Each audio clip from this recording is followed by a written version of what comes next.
This story starts with an RV and ends with a shit show, and I do mean a literal shit show.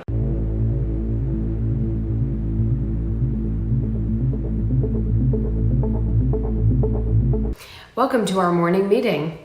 If you can hear an echo, it's because there's nothing in here.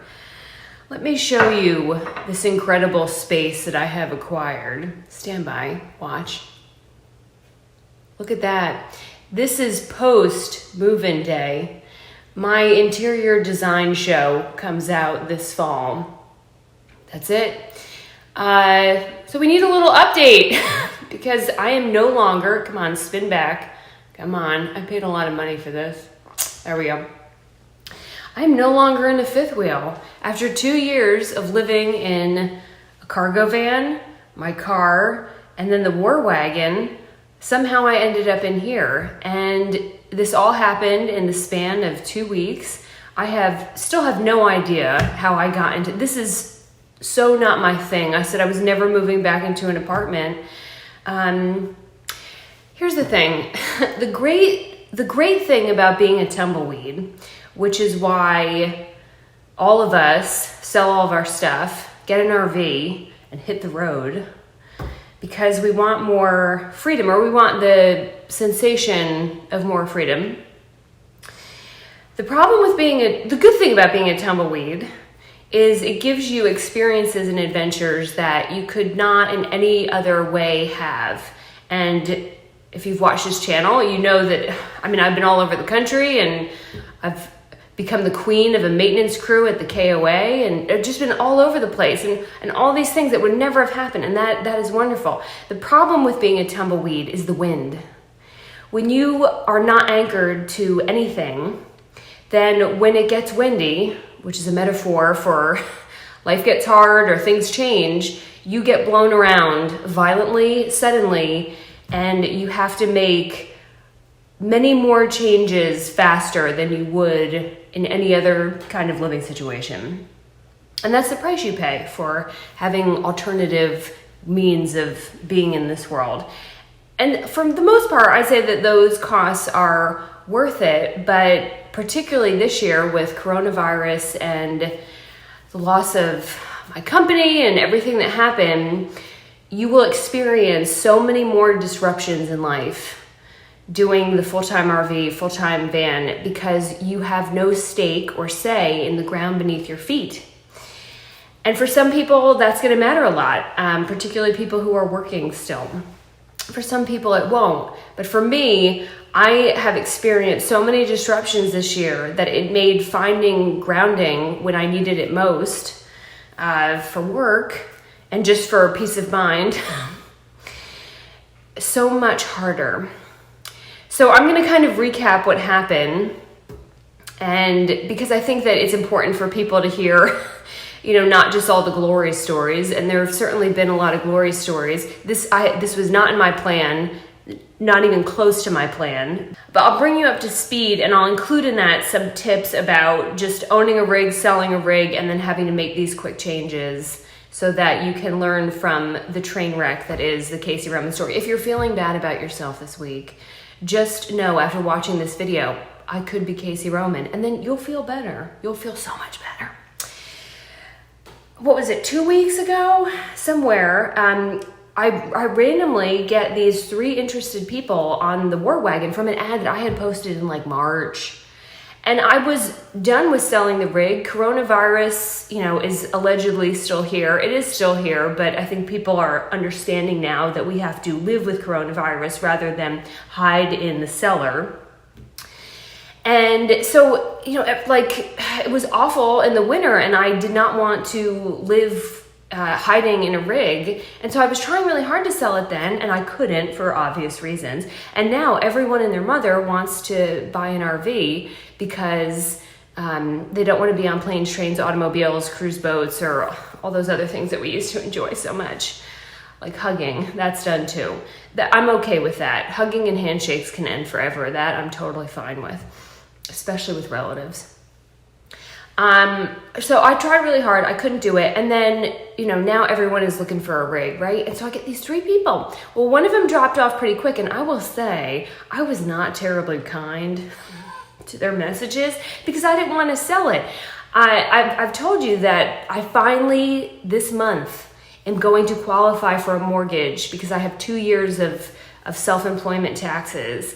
And so I'm finally get the mortgage. I'm going to get my land. I'm going to put my rig on the land. I'm going to put all my cows out there. I'm going to build a moat around the whole thing and put alligators and fire-breathing dragons in it so that nobody will bother me, like a drawbridge. Oh, it was going to be so wonderful. And so I'm finally there this month.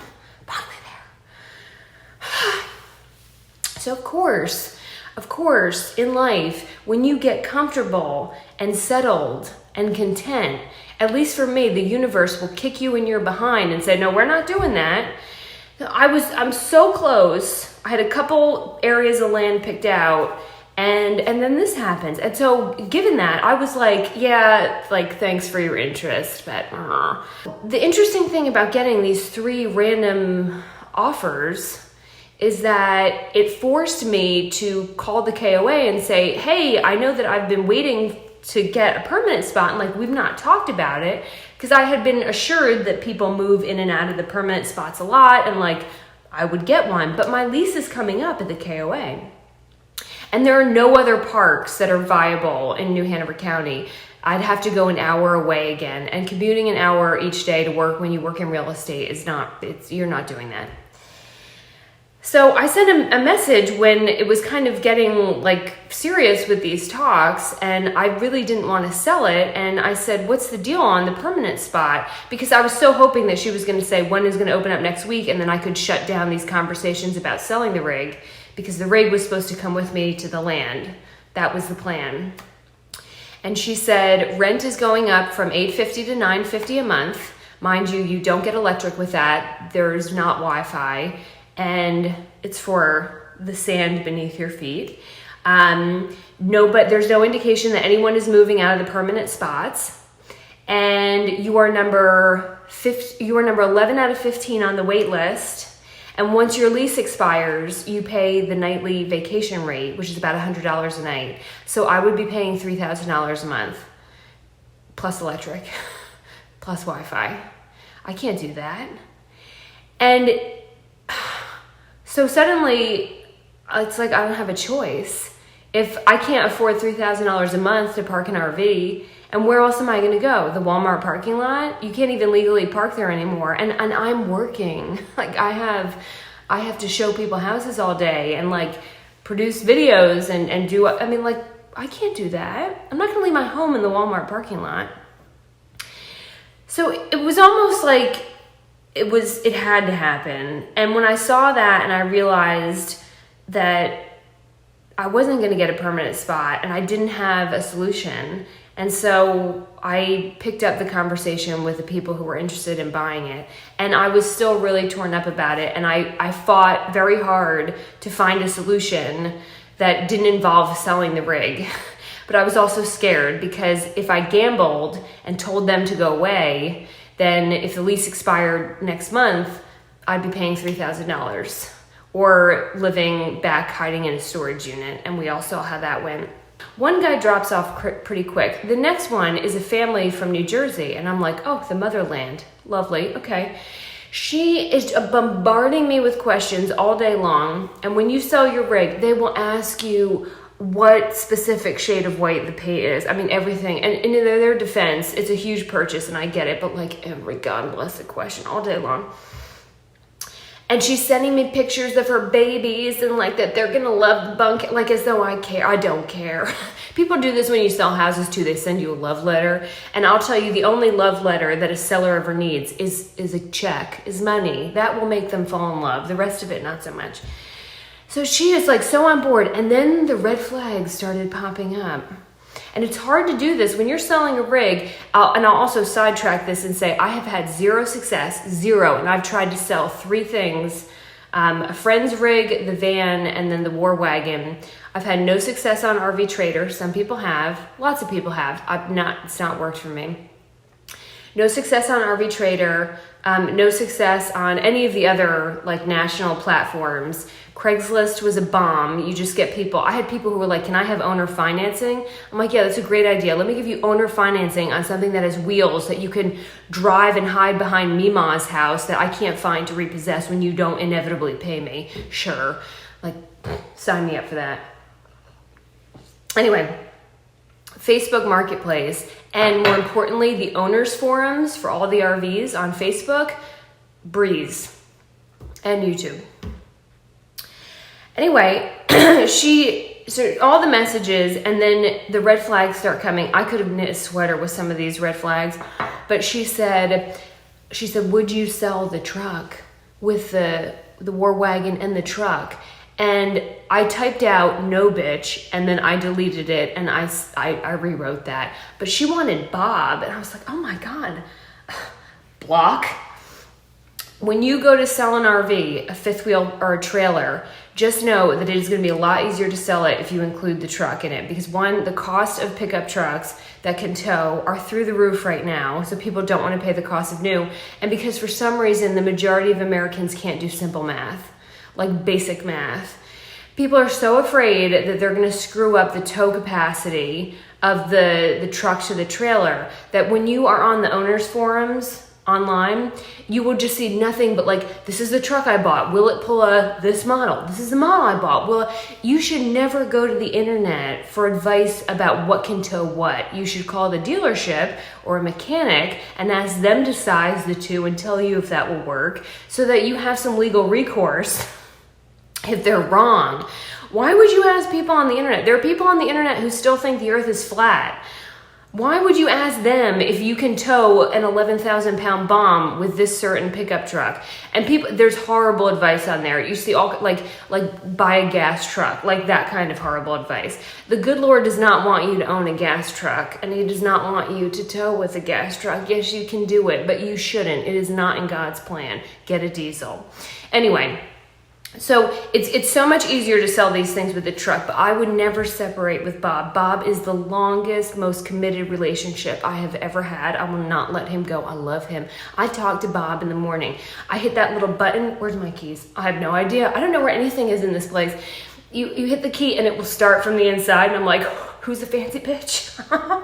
You hit it and Bob will start and warm up for you.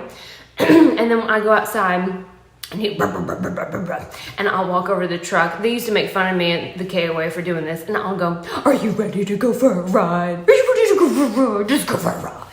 Every morning. Love that truck. Love it.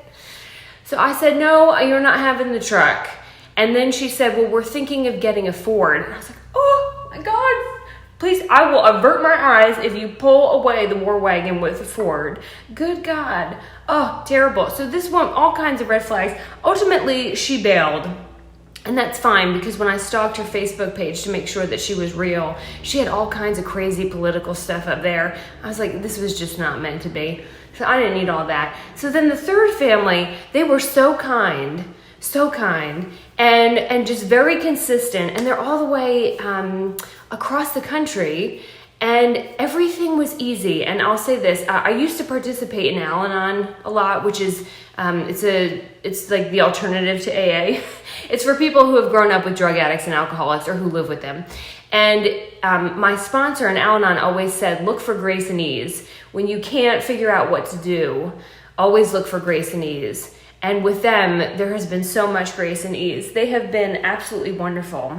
They were scheduled to pick it up, and I was like emotionally distraught over this. I was not interested in doing it, but I felt like I didn't have a choice. And so we were getting everything together. They're gonna have it towed back. And then I go to look for the title. Title on a vehicle is a document that you get, and then you never think about again until you have to sell the vehicle, and then it's too late. As it turned out, the DMV never sent me back the titles for both Bob and the war wagon, because it's the DMV. Why would they do the thing that they are like, we pay them to do? Of course not. So now I have a little bit of an emergency because they cannot pick it up without the title, and I don't have the title. So the only place that will do instant titles in North Carolina is about an hour away. It's in a place spelled Whiteville, but it is produced Whiteville. If you say it wrong, they will correct you immediately. They will also know that you are not a native, a local, and you will have a bead on you as you walk around the town. I drive all the way out to White Vole, and if you think about what the town is like, just based on how I said it, that's right, that's how it is. God love him. And in White Vole, I'm on the GPS and it says you have arrived at the DMV. And I look and it says Joe's Sporting Shop or whatever the name, Bob's Sporting Shop. I don't remember. It was a sporting goods store. And I'm like, that's not right. And I'm plugging it again. You have arrived. No, I haven't. And then on the door, in teeny tiny letters, there's a sticker that says DMV. In a sporting goods store. And of course, that's how it's going to be. Of course. How else could it possibly be? When you go into the DMV in White Vole, there is, on this side, you can get cleats and helmets and baseball bats and anything that you need to play a sport. And then when you turn around, there's 3 desks and 3 very nice ladies. And that's where you can get your license. And this could only be made better if there was an ice cream shop in there so that you could get a snack while you wait. I may start a business that is ice cream, snacks, and titles. Casey's Snacks and Titles. And we'll add that to Casey's Topless Car Wash. I hope someone's writing down these ideas because I'm spitting them out and we're not moving fast enough on them.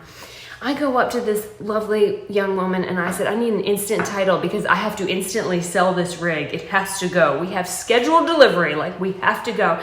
And she said, give me the title. I said, I don't have the title, so I need an instant title.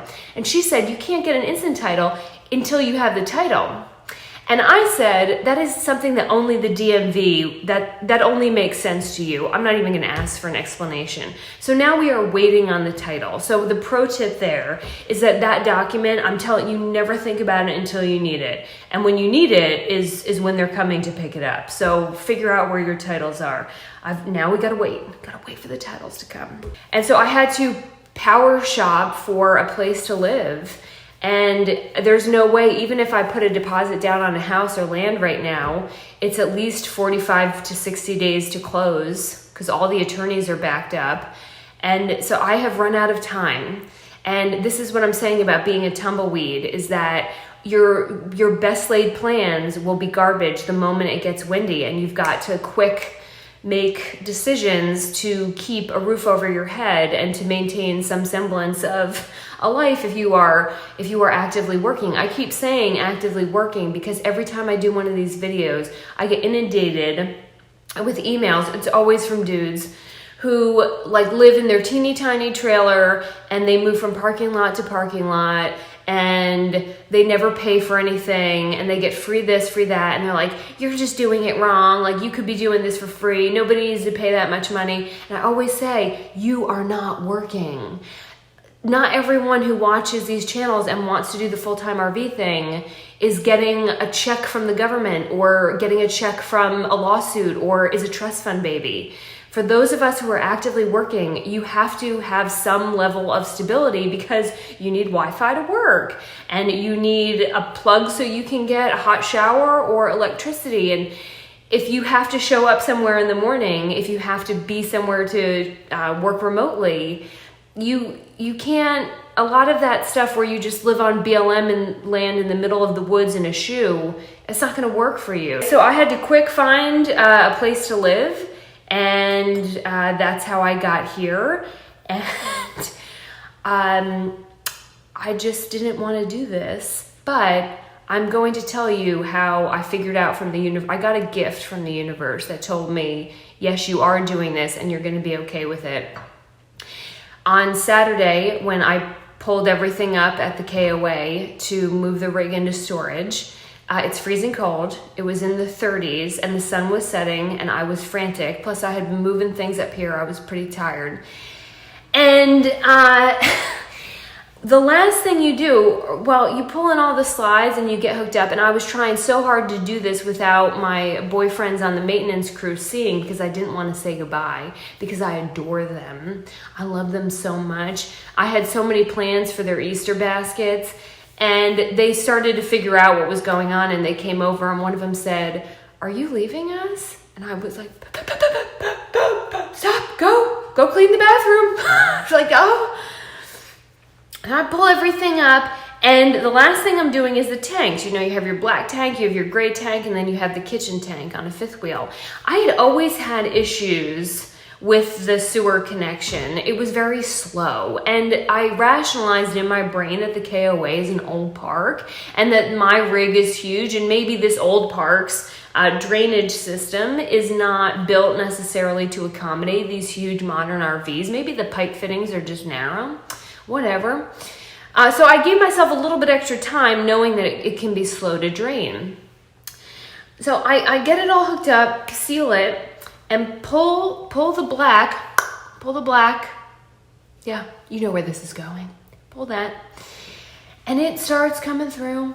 And then what can only be described as a Mount Vesuvius level explosion of raw sewage erupts. It breaks the seal, pops the cap right off of the hose, and just gurgles up into a poop lava that flows out everywhere. I now know the sheer terror that the people of Pompeii experienced when they were going through all that, although it was a different substrate. Theirs was actual molten lava. Mine was molten sewage everywhere. And I'm just standing there in horror. I slam that thing shut and it doesn't work because whatever is going on under there is now pressurized, and it just keeps coming everywhere. My neighbors behind me, she was so mean. She was wicked. Her husband was delightful, but she was evil. She was sent from like the lowest level of hell. She just sat there and stared, and it went everywhere. Everywhere. And it smelled horrible. Oh my God, raw sewage has the worst smell. Well, now I have to go tell my boyfriends at maintenance that my raw sewage, the park's raw sewage, decades of raw sewage is now everywhere around this park. And they come over, all of them. So now I have an audience to my toilet.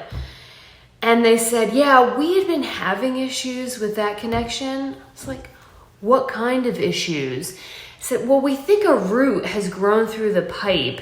And yeah, I was like, thank you so much. So of course, this can't happen on any other day than when I am totally emotionally distraught over having to sell this rig. I am not wanting to live in an apartment. I feel like all my dreams about my cows and my lands just got put down the toilet that just exploded all over the RV park. And of course it's gonna happen on that day. Why not?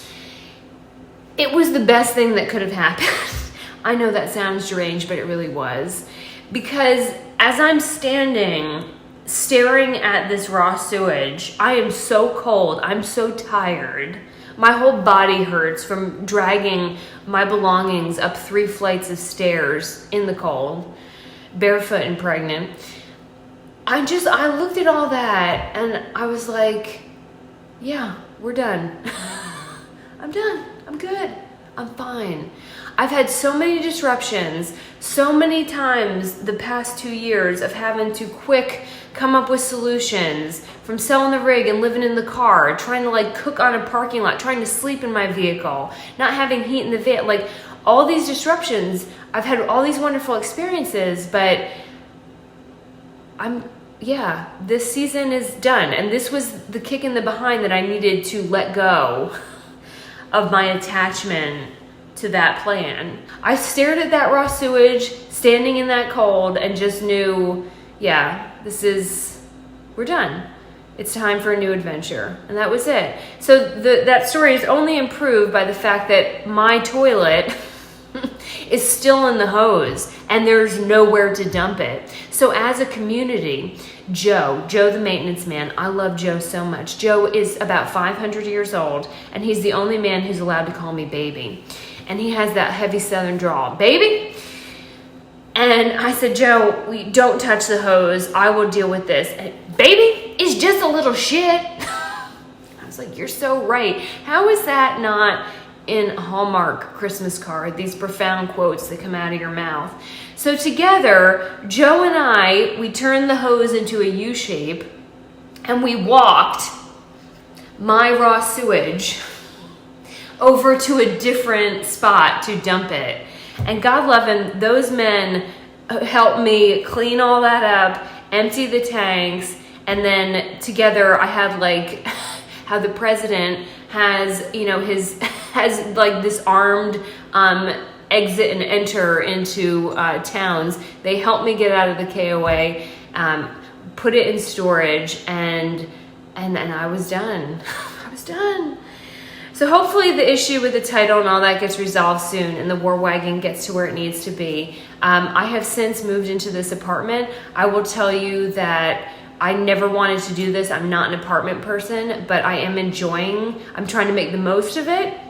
When she opened the door to show me this unit, this humongous, she opened the door and I said, I don't want this one. And she's like, what's wrong with it? I said, it's too big. It's too big. She goes, it's only 650 square feet. It's the smallest one we have. I said, would you have something that's like 200, 225? I'm used to living in this much space. So this is palatial. I echo in here. And I have no furniture because all my furniture was, remember the whole narrative? We sell all of our stuff, we move in our RV. Well, it's gone. I don't own anything. So again, like, that is me fully moved in. That is the extent of all of it. And I didn't want to buy furniture until I had a house or somewhere else, but not for here. So I'll make the most of it. I am truly delighted over the things that I have. I about cried when I turned on the washing machine because I've had to use a communal washing machine, and your clothes will never smell good coming out of a communal washing machine and dryer. In fact, your clothes will most likely smell like the body odor of the construction worker at the RV park who has just put his stuff in there.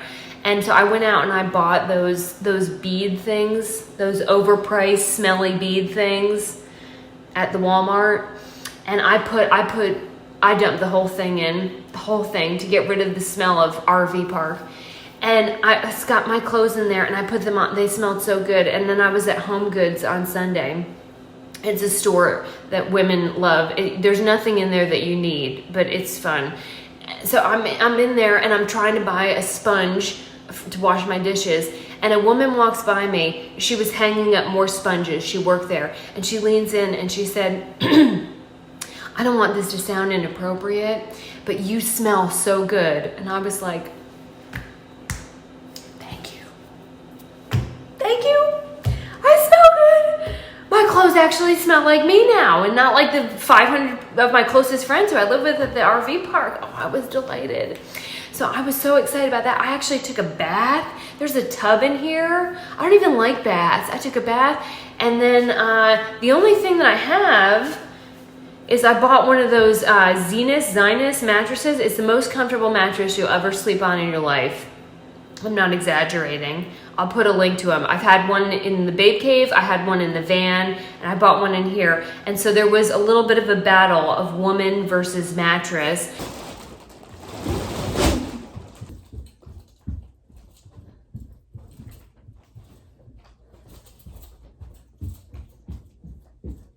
You have to let it sit for like 3 days. So I've been sleeping on the floor for 3 days.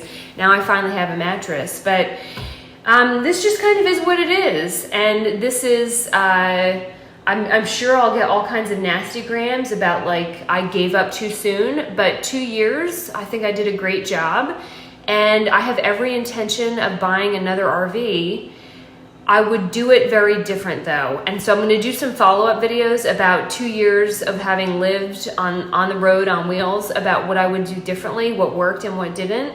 Because doing it full time, as much as I love the War Wagon, there are things that I would have done differently as far as what kind of rig to get. And, or I may do the truck camper thing, like go ahead and buy the house. I now have some time to pick out the perfect piece of land or the perfect home, and get the truck camper for over Bob, because Bob and we are, and travel that way, because it is ominous to move a fifth wheel. I'm not afraid to do it. I'm not very good at backing up. But it's such a production to set up a fifth wheel, and it is ominous to drive and move it, that having one of those truck campers, you know, you can be like this. And that's how I like to travel. We're just gonna make the most of this, and this is gonna be its own adventure. And I know that living in an apartment doesn't sound like an adventure compared to everything else I've done, but there's no magic in an RV and there's no magic in a van. And I try to explain that to people all the time, because people think that if they get an RV, if they sell all their stuff, if they get a van, that they will have this freedom that they never had before, and life will be so much better and wonderful. And I will agree to some extent that unencumbering yourself with things, having really nothing, can be freeing in a sense, but the sense of freedom that I believe people are all after is the freedom of choice and financial freedom. If you are worried about money, it doesn't matter how nice your rig is, and it doesn't matter where it's parked, you will always be stressed out. And so having choice and financial freedom are usually tied together. That is, I think, what ultimately people are looking for. And that doesn't come in an RV and a van. So the experience is phenomenal. I've had a rock rollin' 2 years doing it. I have every intention of buying another one and trying different ways of travel. But I don't find my sense of adventure in the rig that I'm in. I create it by pursuing things, trips, new businesses, new places, learning new things. That's where the actual adventure is. And you don't need an RV for that. The RV can be a part of that. You can have it for a season, but that's not what controls the excitement and joy of variety and choice in your life. And that's what we're all really after, right? So we're gonna start a new shopping experience to try to find whatever new crazy way I'm gonna go bounce around in this world. And I'm gonna somehow turn this into a home and make the most of it. And I've already got the maintenance team here wrapped around my finger, because me and maintenance teams, it's my thing. So that's it, weirdos. That's kind of been the 2 weeks of just getting turned upside down and kicked in the behind. And that's kind of a part of the adventure as well. I tell my girlfriends when I explain these things to them, I say, I just want to make sure that you have enough content for my funeral, so you have enough to talk about. They've assured me that they have plenty and that I can knock it off and be normal. And I say, bitches, I'm just getting started.